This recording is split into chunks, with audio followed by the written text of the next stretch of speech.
How you doing, Made in Tokyo? Man, I'm good. I'm good. Yeah? Good. Yeah. How you doing?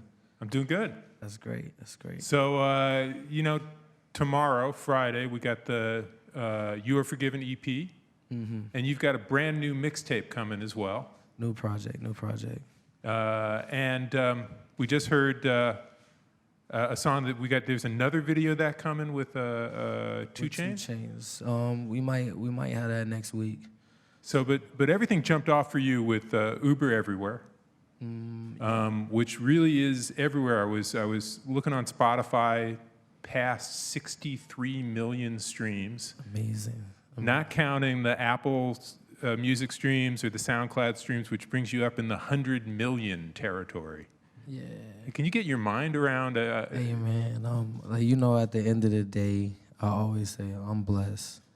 Like it came, like I put Uber out last summer, and like it feels like less than 12 months. Like it's just like boom, everything switched around. Whereas like I'm barely home. I'm doing shows every other day, radio shows, car and bike shows, DJ Enough's son's 16th birthday. Like I'm everywhere, so I'm blessed. Yeah, man. Well, let's back it up a little bit, because you're made in Tokyo because you did some growing up in Tokyo, but you've lived all over the place. You were born in Hawaii. I was born in Hawaii. I was there for probably less than a year. Moved to like San Diego area. Was there till like maybe 3rd, 4th grade. Then moved to like DC, Maryland, Virginia area. My father was working at the Pentagon. And then I would say 8th grade, I moved to Japan. From 9th grade to a year out of high school, I was in Japan. So before we get to the Japan experience, I've heard you say that when you were in San Diego, you weren't quite into hip hop yet. You were more a skateboard kid. I was skateboarding. I was listening probably to like Sum 41, Hot, like what else we got? We got American Rejects, Gorillaz, Blink 182, Boxcar Racer, like all super alternative like music. And then like my brother played me Ludacris, and from there I was Ludacris to Too Short to like just everything. But like it was originally all like alternative like rock music. So that's your older brother, Royce Rizzy. I almost said Rolls Royce Rizzy. Yeah. We don't use the Rolls anymore. Yeah, we dropped that. But yeah, like they put me on like a lot of like my pops from just cleaning up the crib playing nothing but like soulful music from like anything from Temptations to Betty Wright to Rick James, whatever, like hearing that, and then me listening to alternative like rock, and then my brother putting me on like all the rap music.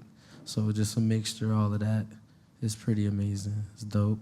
Do you still like to get on the skateboard, or have you given that up? Oh, nah, like I still jump on the skateboard. I'm still good for like a kick flip down, maybe like a 6 stair. I could still like, board slide. I could still do the basic, like, I'm still smooth. I can still move. So you don't have to Uber everywhere. You could skateboard some places. Oh yeah, we could skateboard to an Uber, and then we out here. Out here. So tell me a little bit about growing up in Tokyo. That's really 8th grade through high school, like 4 or 5 years, right? Oh yeah. So all right, we moved from like upper like Virginia, moved to Japan, and from I would say ninth grade, I lived on military base. My father is in the Navy. He just retired. He's in the Navy. This Yokosuka military base, which is like an hour from Tokyo. Okay. And I went to school on there. So you got kids from New York or California or Atlanta, but all of their parents in the military. So you got a mixture of so many kids from different places that go to this one high school that's on the military base. So on the weekends, instead of going to like your friend's kickback that's down the street, we would be in Tokyo. We would be like we'll take that train ride, Right. an hour, and that 30 minute we'll probably stop. 30 minutes from like my crib where I stayed was like Yokohama. You got Ferris wheels, everybody go with their girlfriend, do all of that. And then you got like a little bit, 30 minutes more, you'll be in Tokyo. And that's like, you got Roppongi, you just get lost in Tokyo. But mainly everybody, you'd have a lot of the Americans from on base that are like kids that's like just graduated high school and now they're overseas, like their first deployment is in Japan. So they're over there having fun. It's kids like my age that were like, that I was like in 12th grade, and you'd have like dudes that were the same age as me but in the military. So everybody would just get in groups and just go off base and go party for the night. Like, and I never, like, I wasn't in the military, so I didn't have to like Right, you didn't come have to back to the come base. back for reveille. So they had to report back to the base. And like that last year of me being in Japan, I really like went and seen what was 5 stops away from like Tokyo. Wow. What does that look like? And like eating real ramen instead of like the ramen that you put the chicken pack in that only tastes good, like having the real ramen. So it was pretty dope living in Japan. You speak any Japanese? I know enough to get around, enough to eat, enough to like travel. Like if I fly into Japan, I'll fly probably into Narita Airport.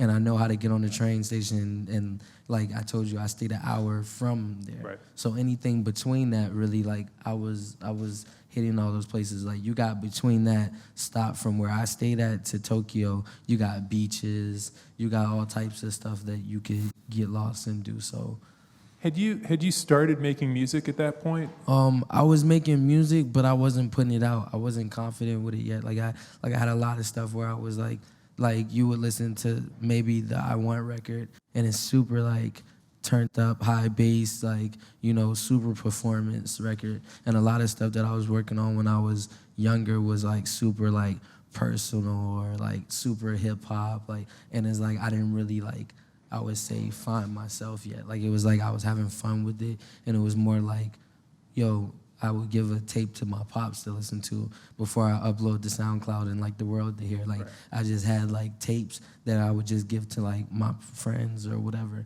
but I never really put it out there or got the platform or had like a big blog grab the song. So like I just basically rebranded myself and put this I Want record out in Uber and the new project that's now we're about to put on iTunes tomorrow. And man, like. Well, how'd your style develop? You're not from Atlanta, but you're identified with that Atlanta sound. Living in Atlanta, I moved to Atlanta probably around the time that Future dropped like Dirty Sprite, the first one. And I would say the mixture of me living in Japan for about almost 6 years and just being on like whatever, listening to MIA or like a Diplo mix or just Selection or whatever, and not like, you know, like that mixture of that, and then moving to Atlanta where everybody raps, everybody does something out there. There's so many studios out in Atlanta, and I got my brother around me. Like it was naturally just around me to where it's like I was living in Japan, and then I moved to Atlanta. So you got this kid that was living in Japan, you know, you probably first think Fast and the Furious or Karate Kid, you know, you're probably thinking that. And then you go to moving to Atlanta where you get off of that plane and it was like super like culture shock, because I didn't come back. Like I was in Japan for like, normally people would come back, visit their family, but I was in Japan for the whole time, the whole tour that my pops had over there. I didn't go back to visit family, I just stayed in Japan. So coming back after like 6 years, and the cars are back bigger, the people are back taller, like it's mainly probably all black people in the Atlanta airport, and you just getting off the plane and it's like, whoa, like, yo, people are like, do I feel like people staring at me? Like, it's just like everything is back to where it's like, whoa, like, so this is how it was. I didn't really get how America like really was, because you just, it's normal. Like if you never leave from it, it's always the same. But when you go to Japan, You come back with like an outsider's perspective. yeah, you come back and it's just like, man, like, yo, people are really nosy. Or like, you know, people, like, you can't do nothing without end up on World Star or Snapchat, or you might become a meme this afternoon. So it's like all of that stuff. But when you're in Japan, it's not really like that. It's not even that type of vibe. People mind it, but you could be this close on the train next to somebody and they won't even stare at you. They will be in their pocket, in their zone, not worried about you. You that close on a New York train or somewhere, it'd be like this, you're not gonna be that close, because people like don't know you. Why are you that close to me? Like, you smell, like, no, like they don't really worry about that in Japan. It's like everybody minds their business, and if you get lost, I fell asleep. Like, this is a story. I fell asleep on the train coming from Tokyo to like Yokosuka, about like an hour. I fell asleep, and I don't know how this Japanese dude knew that this was my stop, but he woke me up before my stop and was like, this is your stop, like pointing, and I'm like, yo, like, I'm waking up like, yo, like, this dude just touched me, like, I don't know him. Like, you know, but it's like, he probably the nicest person ever. And he's like, yo, like, I'm like, he really saved me from riding probably like 6 stops past my house and not knowing where I was at. Right. And he was looking, just using common sense, like, this is the military base coming up where normally I see people get off. Let me wake this kid up. So it's like, I would have been, if that was New York, I probably would have been riding, or they would have woke me up. Like, yeah. That's what it would. You end up mugged in your sleep in Coney Island. Yeah. Yeah, done. Yeah. It's happened to friends of mine. On Instagram. On Instagram, too, yeah. So you're in Atlanta. How did you hook up with K Shwissa and how did Uber Everywhere come about? So I was online, and I was just listening to beats on YouTube. K Shwissa had a beat on YouTube that just popped up. Me just clicking links. So this story is true. Like, you just heard the beat and you recorded yourself over it. Man, I heard the beat. I recorded myself over it. I sent it to him, and K Shwissa was like, "Oh, it's cool." Like, he was just like, "It's cool," and I'm just like, "Wow, that's it." Like, everybody else around me likes this record. The producer thinks it's just cool. So I'm like, all right. I sent it to around this time. Like, the thing with I Want was the first record that I put out. Mm-hmm. And then Uber. But what happened was I put this out with the video, everything. 10 days later, it got a write-up on Fader. Then it went to Complex. Then it just did a circle to all of the blogs that are online right now that everybody wants to get posted by as an artist. So they all grab it. Within like 10 days after I post I Want, they grab it. And then from there, I got all of their emails. I hit all of them up. I sent them the Uber record, and they all went crazy. They were all like, "Oh, I can't wait to drop this!" Like, and this is all of these blogs and magazines. They're all up in New York, right. So they're all in their offices, and most of them use Ubers. And most, pretty much in LA, most of the people that are writing up, they all use Ubers. So all these people that were writing up for this record, Uber Everywhere, they're like, yo, this is low-key my theme song before it came out. So like they all, like, there's a lot of, like, I have personal relationships with a lot of these, like, guys that write up for these blogs, because it was really like, I gave it to them before I gave it to the world. Got it. Like, so they really feel like it's a piece where, like, I feel like they have a piece of, like they were a part of this, like, before I put it out. Yeah, they become part of, I mean, they're the discoverers and then the listeners. Yeah. That's great. Yeah, that's great. So, how did you move from that to the first You Are Forgiven mixtape? You've done 2 volumes of that, and you've got the EP coming tomorrow. So, the You Are Forgiven EP, when I recorded Uber and I recorded this whole project within that week. Like, I was recording all of these, like, records, like, and it was just like, I had all of these records, and the crazy thing about it is I put it out, like, around the same time I put Uber, I put that project out. And that project I put out, the reason why I put it out so soon, or I didn't wait, like, just with I Want, Uber, and then just put the project out, I wanted to get a post. I wanted to get a post on Complex. And the only way they told me that they would post it was either we're premiering a project or you have a video for us. I didn't have a video because I had already put out the I Want one and the Uber one. Like, I didn't have a video. Like, I was like, yo, like, I spent my money on it. I can't just shoot another video for you guys just to premiere me. So I had all of these songs done, so I'm like, let me pick this one. This one. They want a project, I'm gonna give them a project. So I was like, I gave them all of those records, put it together, gave it to Complex, they premiered it, and then now we're back dropping it again, but we're releasing it on iTunes with the feature from Travis Scott on there and the I Want with 2 Chainz. So it's like You're Forgiven rebooted, like, you know. And why is it, where's the title come from? Why is it? You're Forgiven. Okay, so You're Forgiven, like I've been taking pictures like all day, and you got it on my fingers right now. It says Forgiven. And what this is, I feel like in music or just with anything in general, like as trying to get to a certain level or trying to be great, there's gonna be people that kick you down. There's gonna be people that like don't see your vision, don't think that this is it. How many people have listened to Uber and was like, what is this? Or like whatever the case is, there's always somebody that tells you that you can't do it. And it's like this, when you finally get that chance to do it, just forgive them. Like, you just forgive them, because you can, it's easily, you can be like, nah, you wasn't rocking with me, blah, blah, whatever like that. But this project, after I put out I Want and Uber, I felt like there was so many people start rocking with me that never rocked with me before. That where so many people that never wanted a picture, now they want a picture. You know, it's like, or you're so many ex-girlfriends that call you now because now you have something going on. So it's like all of that stuff is where it's like you could be salty and you could be upset or uptight or let it mess up your vibe, but it's like you're forgiven. I'd rather forgive you, but I ain't forget. but you were forgiven. Not forgotten. Yeah, like, you know, so you were forgiven. I'm glad you jam into this project. You were forgiven. When you listen to this, you're going to be like, man, this dude is actually a cool dude. Like, this is actually what everybody listens to right now. This is dope. Like, but you're forgiven. It's cool. So I want to get to the audience Q&A, but before we do that, just fill me in really quick. Coming up next is the Private Club Tour, and also Thank You, Mr. Tokyo, new project. Yes. Thank you, Mr. Tokyo. The tour next month is about to be crazy. It's all ages. We're going everywhere.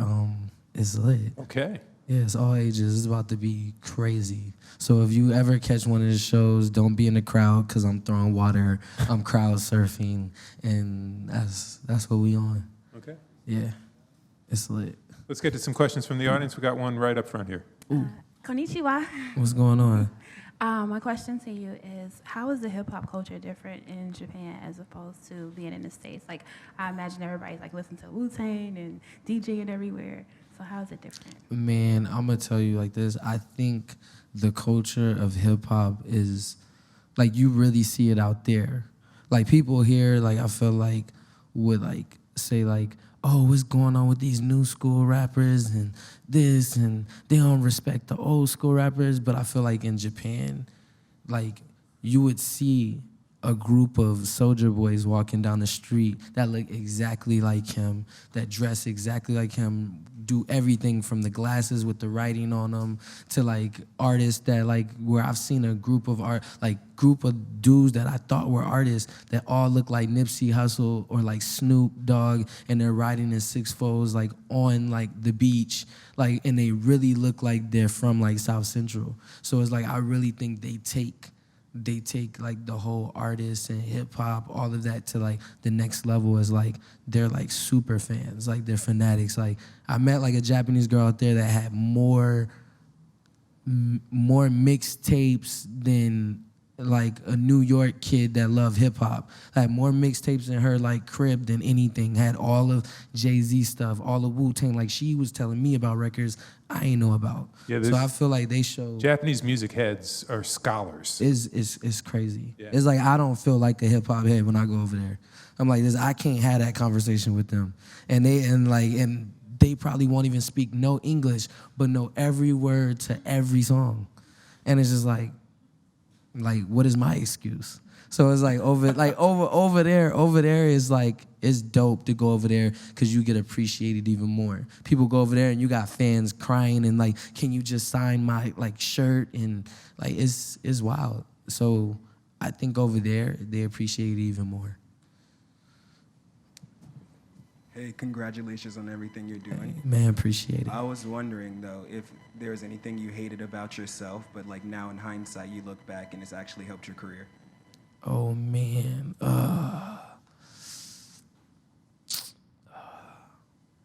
You know what? Doing this music, you know, sometimes like you gotta how do you say this?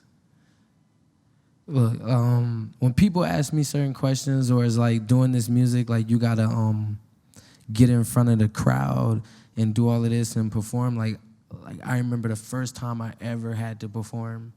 It was at a New Era shop in Atlanta, and my brother let me perform, and everybody was there. You got DJs from the radio, everybody. Like, this was my chance to be that dude. Like, for that moment, like this, like, no, I ain't got no followers online. I'm like, yo, this gonna be crazy for the blog, everything. Man, I performed, but the whole time I was performing, I was looking down. And I couldn't help it. Like, I'm like, I just want to get through this song. Like, I thought I wanted to do it, but I was like, I just got to get through it. Because now I done had everybody speak up for me. Like, yo, we want to get him to perform at the New Era shop. That shop not even up no more. And I always think about it when I pass that street. I'm like, yo, like, I was looking crazy that night, like, on this street. But what I'm saying, like, that I didn't like that, like, and I didn't like the fact that like I couldn't look up or nothing like that, and that used to affect me. And then now it's like I don't like getting on the stage not looking at somebody's face. I gotta eyeball somebody. So me being like that, having that fall, like you gotta fall on your face, it really brought me to where it's like when I'm on stage, I'm in your face like, hey, what's good? Like, how you doing? Like, my name is blah, blah. Like, I'm like, that one time scarred me to where it's like, I gotta be in your face. It's personal now. Like, I can never fail like that ever again. So it's like, that was like my downfall, and it made me like better. It made me like want to do it even more. It's like a challenge every day, getting in front of people and talking. It's like, I don't know, that's just. We got time for one more question. Yeah, I was wondering, what is your biggest challenge that you face as an artist? Okay, so I put out You Are Forgiven project, and like it goes crazy. Over like maybe like 8 months, it already has 1 million plays on every track on SoundCloud. And it's like, everybody's like, yo, he's the GOAT. I love this song, Uber everywhere. Like, oh, blah, blah. Kelly wrote this name in every song. And then it's like, you don't put like right now, it's like I got this project that I'm about to drop. But it's like the whole time of not putting out a project, I put a project out like last summer. You got people like, hey, drop that project, bet not mess up. Like I'm waiting for that. So like when you put that next project out, it's always like, I hope this project is better than the last project. Or it's like whatever. So you always like in your head, you always gotta go harder. You gotta make it harder or find new ways to reinvent this or do this or make this better. So like that's my biggest, like I think every artist's biggest fear is like, if I put this project out, my next project gotta be harder. The sales gotta be better. Like, you know, my performance gotta get better. Like I gotta grow as an artist. So like that's the biggest thing of, you could put out good music today, but next year people may forget about it. So the biggest thing is like keep coming up with creative stuff. Like that's the biggest thing. Every day I'm waking up like humming something. I'm like this, oh, I gotta record it. I gotta do it now. Like I have to, or I'll forget it. It's over with. Like, so I gotta get it out the way. So like that's the biggest thing, coming harder on the next project. Like being like, you know, like you wanna shoot higher than what you did last time. So well, there we go. And I've heard Thank You, Mr. Tokyo. So yeah, I think you people are in for a treat. Hey man, it's love. Appreciate it. All right, we're gonna leave it there. Thank you very much. Ooh.